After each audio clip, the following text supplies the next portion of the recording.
ఇంతకుముందు press meet పెట్టినట్టు మీరు ఓవైసీ ఫాతిమా కాలేజ్ మీద. సో ఆ ఫాతిమా కాలేజ్ని బేస్ చేసుకుని రేపు పొద్దున జిహెచ్ఎంసీ కానీ ఇంకే ఎలక్షన్స్ అయినా జరుగుతాయా?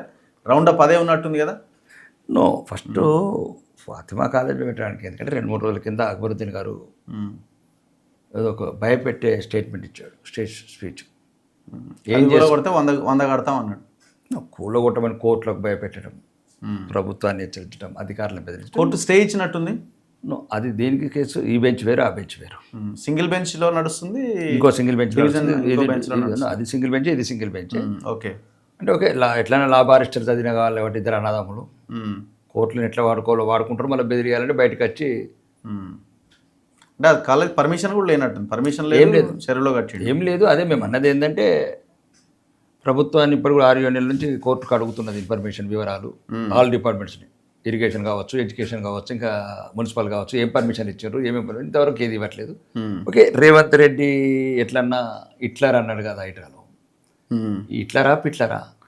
లేకపోతే హిందువులకే హిట్లర్ అవుతావా నువ్వు? పేద హిందువులకు హిట్లర్ ఆయన ఏదో అన్నాడు కదా, హైడ్రా అంటే నేను పెట్టిందే, నాకు హిట్లర్ అంటే ఇష్టం. మీ నిజామాబాద్లో కూడా నిడ్రానా ఏదో తీసుకొస్తాను కదా. ఆయన నిడ్రా లేదు, ఇంకా పడలేదు. కానీ అంటే ఆయన అన్నాడు కాబట్టి అక్బరుద్దీన్ అట్లా మాట్లాడకు అని చెప్పారు.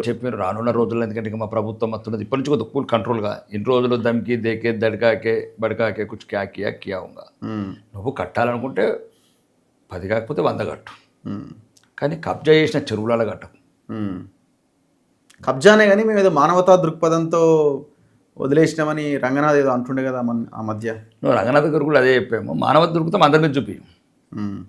వాళ్ళు ఒక్కరి మీద చూపించే అవసరం లేదు కదా. వాళ్ళైతే లక్షల కోట్లు ఉన్న వాళ్ళు, వేలాది ఎకరాలు ఉన్న వాళ్ళు. నువ్వు మామూలు సామాన్యుల 30 గజాలను కూర్చి నువ్వు కోర్టుకు ఇంతవరకు 100 కౌంటర్లు ఇచ్చిన నేను కోర్టుకు ఇన్ఫర్మేషన్ ఇచ్చే అవసరం లేదు, నా చట్టం ఇట్లా అని చెప్తుంది. నువ్వు చెప్పినాడు, మరి అన్ని కోర్టు చెప్పిన దాని దగ్గరికి ఎందుకు పోతారు అని రంగనాథ్ గారిని అడిగాను. అక్బరుద్దీన్ గారికి చెప్పాం, మళ్ళీ మిగతాది కూడా మళ్ళీ కబ్జా చేసి కట్టకు. ఓకే, సొంత భూములు వేరే దగ్గర దాంట్లో కట్టు తప్ప. నువ్వు 100 కట్టకపోతే 1000 కట్టు, మేము కూడా సహకరిస్తాం. భారత రాజ్యాంగం ప్రకారం చట్ట పరిధిలో ఏమున్నా ఆ పర్మిషన్లు తీసుకొని కట్టని చెప్పినాం. లేకపోతే మా ప్రభుత్వం వచ్చినాక చట్టపరమైన చర్య. ఏం చేస్తారు, ఏం చేయాలన్నది మీ డిమాండ్. ఇప్పుడు ఆ కాలేజీని ఏం చేయాలా? స్కూలా కాలేజ్? అది ఫాతిమా కాలేజు స్కూల్ ఏం చేయాలన్నది మీ డిమాండ్ ఏంది? మీ పార్టీ డిమాండ్ చాలా ఉన్నాయి. ఇప్పుడు భూమిలో పెద్ద బిల్డింగే కూడా ఒకటి పెద్ద పని. ఏం చేస్తారు? కూలగొట్టమని అడుగుతున్నారు, అంతే కదా. కూలగొట్టు అందరినీ కూలగొట్టుంటారు, లేకపోతే అలా ఎందుకు కూలగొడుతున్నారు? మీరు రఘు ఇప్పుడు ఎంతసేపు అయినది కూలగొట్టుతున్న గురించే మాట్లాడతారు తప్ప మరి వేలాది మంది పేదవాళ్ళకి కూలగొడుతుంది దాని గురించి ఎందుకు మాట్లాడరు? తప్పే కదా, కూలగొట్టద్దు. మరి కూలగొట్టకు. ఇప్పుడు వేలాది మంది పేదలు, మధ్యతరగతి వాళ్ళు, రెక్కాడితే డొక్కాడని వాళ్ళు 30 గజాల గుడిసెలు వేసుకుంటే కూలగొడుతున్నారు. పెద్ద పెద్ద స్టేట్మెంట్ ఇస్తున్నాడు రంగనాథ్ గారు. నేను పుట్టిన ఈ చెరువులను కాపాడు. మరి ఈ చెరువు, ఆ చెరువు ఎందుకు కాపాడరు? ఉన్నవాడికి ఒక చట్టము, లేనివాడికి ఒక చట్టం ఎందుకని అడుగుతున్నాము. కాబట్టి ఇది ఆ హైదరాబాద్ ప్రజలు కూడా తెలుసుకోవాలా, ఎట్లా కూలగొడతారో చూద్దామంటే. నేను ఏ చట్టాలను పట్టించుకుని భవిష్యత్తులో సరిగ్గా బుద్ధి చెప్పండి ఇట్లాంటి ఎలక్షన్లు వచ్చినప్పుడు.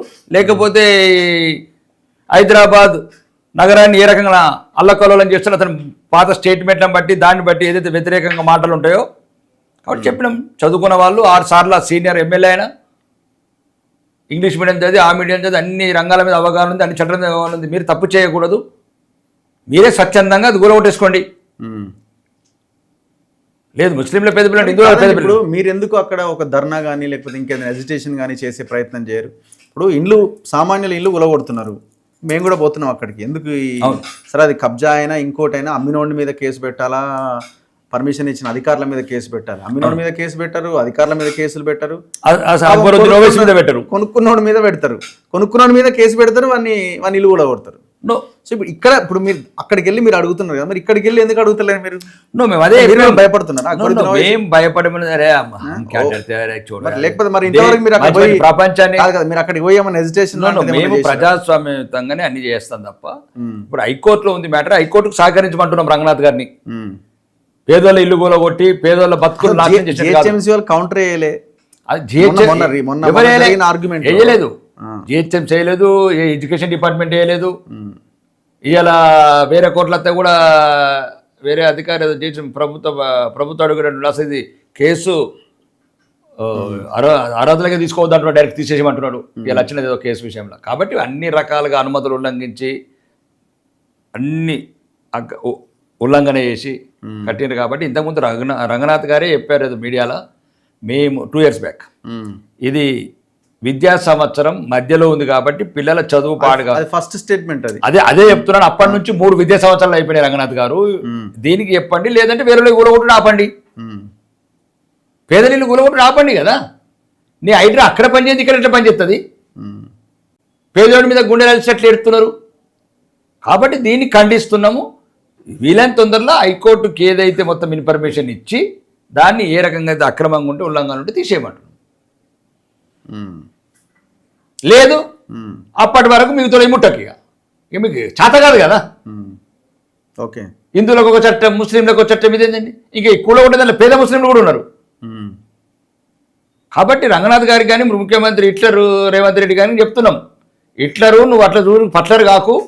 హిట్లర్ ఎట్లా అవుతాడైనా? ఆయన హిట్లర్, ఆయన పేరు హిట్లర్. ఆయన అన్నాడు కదా హిట్లర్ పెట్టుకున్నాడు. హైడ్రా అంటే నాకు ఇష్టము, హిట్లర్కి ఇష్టమైన పేరు హైడ్రా, ఆ స్ఫూర్తితో పెట్టుకున్నా హిట్లర్ అని. మరి హిట్లర్కి అటు పోతే హిట్లర్ అవుతున్నాడు, మరి పిట్లర్ అవుతున్నాడు.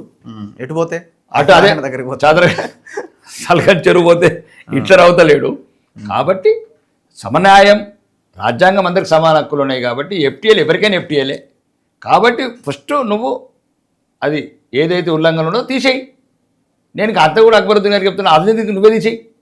చదువుకున్నవాడి అన్నీ ఉన్నవాడి ఎంత కట్టినవు అట్లా కట్టు, ఇంకా 100 కట్టు. కొద్దిగా హిందూ పిల్లలు కూడా కట్టు. మత్సారి లోట్లు వేసారు నీకు హిందువులు చార్మినార్ కాడ. హిందువులు లోట్లు ఏందే గెలిచిండా? ఎంతసేపు ముస్లిం పిల్లలు అంటే ముస్లింలతో పాటు హిందూ పిల్లలు కూడా ఉన్నారు కదా, అనాథ పిల్లలు, పేద పిల్లలు. లేదంటే మేము హుస్సేన్ సాగర్లో కడతామని నేను అన్నా. అక్బరుద్దీన్కి హిందువులు కూడా ఓట్లేస్తున్నారా?